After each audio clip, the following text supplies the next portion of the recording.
Bonsoir à toutes et à tous, et bienvenue dans votre journal. Et voici les titres de l'actualité de ce jour. Une actualité riche, marquée par la fuite de Général Bombe, mais aussi par le nouvel homme fort de Madagascar, économie, culture, sport, etc. Nous reviendrons également sur le point chaud du politique. Restez avec nous, le journal commence tout de suite. Mais n'oublie pas d'abonner à notre chaîne. Mandrozu Tompoku. Mbola tsara sika jiaby ory lie ory ranandrea akory sa akory lahaly miarabato iroso avy hatrany amin'ny fakafaka politika isika hatreto aloha de samy mitazana ity fandrakana ity na ny vahoaka io na ny mpandalina politika tsy mbola vao izay andro vitsivito nitondrany izay akory no hitsarana izao fandrakana izao aloha hiasa izy sy ny governemanta najorony aka kosa nefa tsy ho adinoiny izy ireo ny narary ny vahoaka rehetra hatrizay ka nahatonga ireny etsy-bahoaka nanirana ny nosy sy ny malagasy tany ivelany ireny iandro izy fa ny tia hanambara amintsika eto amin'ity fakafaka politika androanyity kosa dia momba ireo mpanao politika tsy nahay naka lesona atizay nisian'ity Madagasikara ity ka mamerina trany ny zavatra tsy mety nataon'ireo talohany na naporetana ny vahoaka tsy mandady arina izay vahoaka nanome azy ireo ny fandrakana sy ny fitondrana ka rehefa tonga eo izy dia adino tanteraka izany tamin'ny fitondran'ny filoha Philibert Ratsiranana filoha nitondra ny Repoblikan'i Madagasikara voalohany dia efa niseho io fanaovana tsinotsinona ny vahoaka io ka nitondra ny firodanan'ny mpitondra sy ny mpiso lelak'azy tamin'izany araka ny nambaran'ireo ray aman-dreny be niaina tamin'izany fitondrana izany anefa dia tena niadana ny vahoaka ny vary eny ny fitaovana ilaina andavanandro tena nitobaka ary mora zaka ny olona rehetra miasa nisy ary nanana asa daholo ny akamaroan'ny olona tsisy olana rano sy jiro zany tamin'izany saingy noho ny tsy fenon'ny filoha ny fitakian'ny mpianatra teny amin'ny oniversite Ambohitsaina izay monja ny taona 2017 dia nirodana ilay fitondrana dia niditra indray ny amiraly niezaka nanambatra ny hery politika rehetra atao anatin'ny mandatehezana iray ny tenany izay natsoina hoe mandatehezana miaro ny tolom-pivotana kanefa dia vaky ihany rehefa nanomboka nanararao-pahefana ireo olona namididina ny amiraly ary nihevitra fa tsy maty manota kanefa dia izany nitarika ny firodanana dia nirodana koa ny fitondrany amiraly dia niditra ingara-valymanana sy ny timina mbola tsy nahay naka lesona ihany koa fa nanao ny ataony ny manodidina azy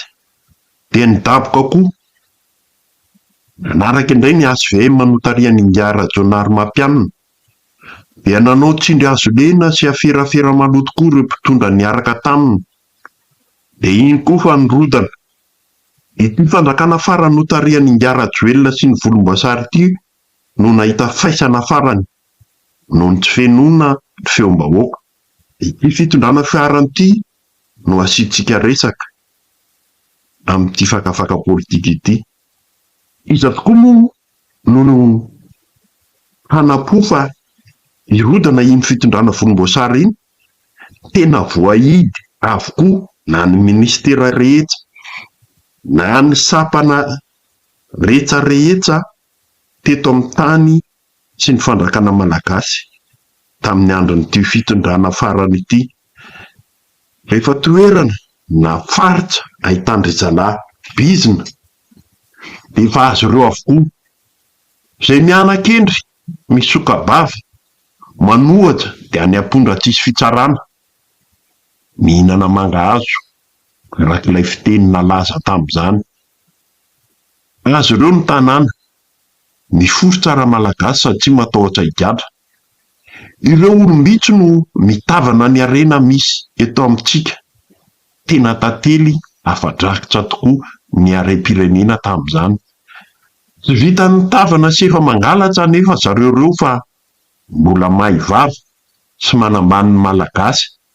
izay nanome azy ny fahefana toa an'ry Naivo Raolodinina tao amin'ny firaisana fahadimy Sirylala tiana Rakotondra Zafy izay minisitry ny serasera teo aloha ary lasa loha olona taty amin'ny faraparany fa ny tena nisy vava dia inga Jeneraly Bomba na Jeneraly Ravalomanana tiana nihevitra ny tenany tsy hiongana teo mihitsy izy ary natoko tanteraka ny heriny sy ny zandary izay izy no mibaiko azy na dia efa misotro ronono azy izay tokony tsy nanana ndraikitra tao intsony kanefa dia nitsabahany izany. Nambara mihitsy fa tsy misy vahoaka maharesy miaramila izany. Nirehare mihitsy ny lehilahy nanambara io. Niampy ilay izy nivoaka tao anaty fiarany ka nanompa hareny sy anabavy ireo tanora niorakoraka tamin'ny fangalovan'ny fiarany teny Ambatonakanga nandritra ireny hetsika ireny. Ny amiraly aneka sekoly ambony momba ny ato tao Saint-Cyr tao Fransa no namolavola azy fa nirodana ihany rehefa sendra ny tolom-bahoaka. Noho ny resaka politika sy ny fahaizanao lelaka dia lasa filohan'ny ateny meran-doholona ianao. No heverinao fa mandramaty ianao no eo ka dia natoko tena fatsatra sy nangolo-karena. Ny miaramila ny koa miazahoa ianao ny forotra rehefa ianao no miditra-tsehatra.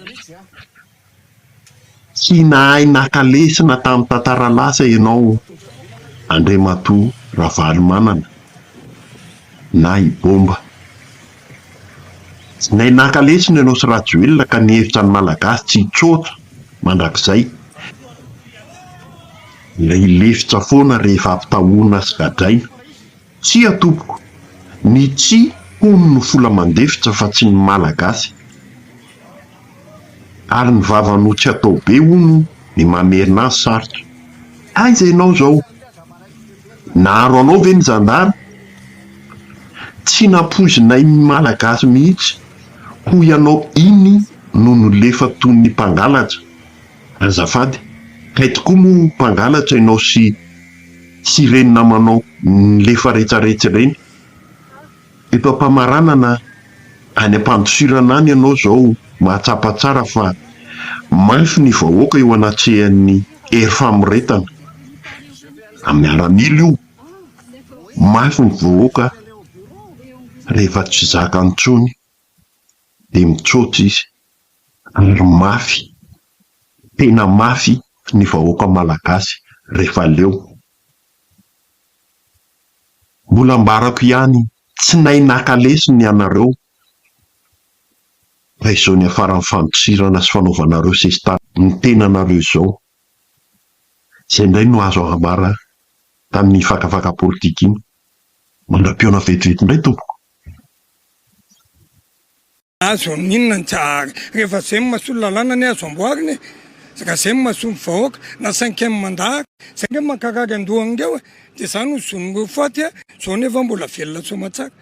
ka io na inona ho resahany eo na inona rehefa tiany vahoaka ianao lany foana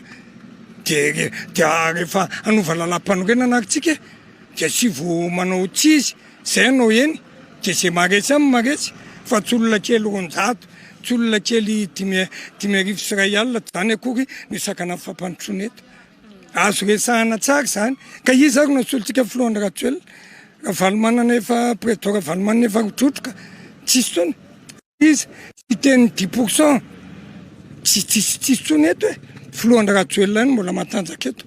ary zay mbola hanapofona ary mbola nehoana hatrany fa miasa foana zay ty fototra ary niteza amina tsara ezaka fongo ny apiady zay indray ma tsy système mangery tena mivavaka amin'Andriamanitra mihitsy sy any amin'ny tsy inonareo rehetrarehetra mba tena mbola hirotsaka atao azy amin'ny mandat filohan'ny Rajoelina fa tsisy mavita amin'ny vitany eto ary zay mampitapitapy an'ireo mpanohitra ireo ataoko hoe mitapitapy mihitsy satria efa olona mitapy eny zazo anareo mahita na velona zao lazaina fanoto mandry